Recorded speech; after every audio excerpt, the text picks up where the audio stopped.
Yo, what's up guys, I'm back to a brand new video. So I know I'm kind of late on this, but so if you watched the last video, the guy who exposed Kwite on Twitter for raping him, essentially, has actually lied about the entire thing.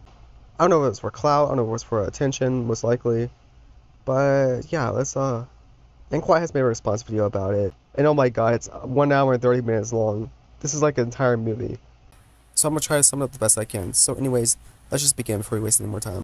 Response to several allegations made against me, the most serious of which being that I sexually assaulted a former friend and ex-partner of mine named Orion in Orlando, Florida on February 18, 2018. This is patently false and completely untrue. Not only did I not assault Orion, I never had any sexual contact with him in any way, shape, or form. So I just want to begin by saying this. Wow, that is what he looks like? That is crazy. So if you don't know who Kwite is or never seen him before, he's like one of those faceless YouTubers who's like never realized his face before. Until now, so it's kind of crazy and insane to me.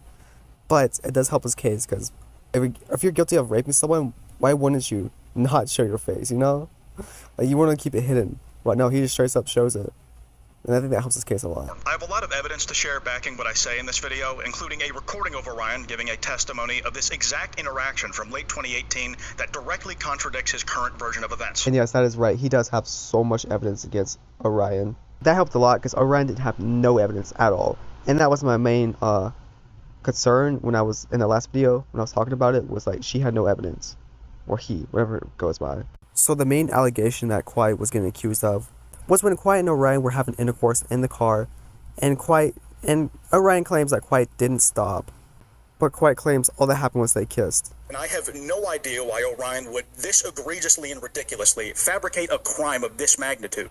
Again, it's pretty obvious why he would do something like this, for clout and attention.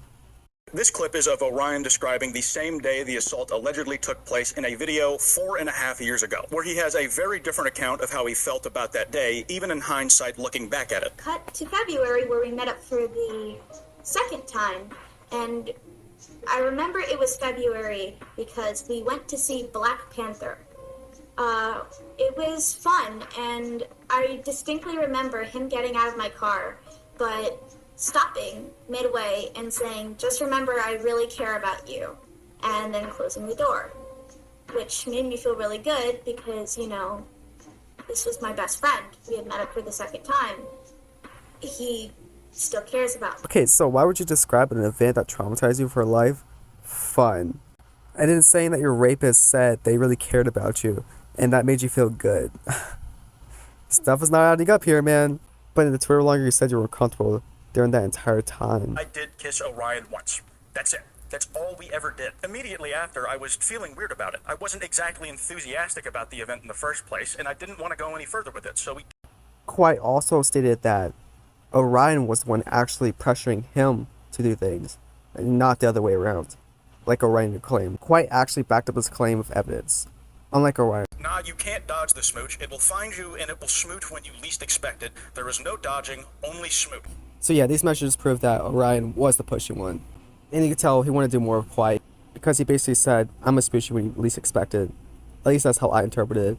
But Kwite didn't want nothing to do with him, at least in a romantic way. And had a disregard for my personal choices and boundaries that I had expressed to them, often persisting beyond me showing clear discomfort and continuing to press even when I had directly declined the physical intimacy he would propose. So yeah, Orion pulled out the ultimate Uno reverse card and falsely accused Kwite of doing the same thing that he was doing.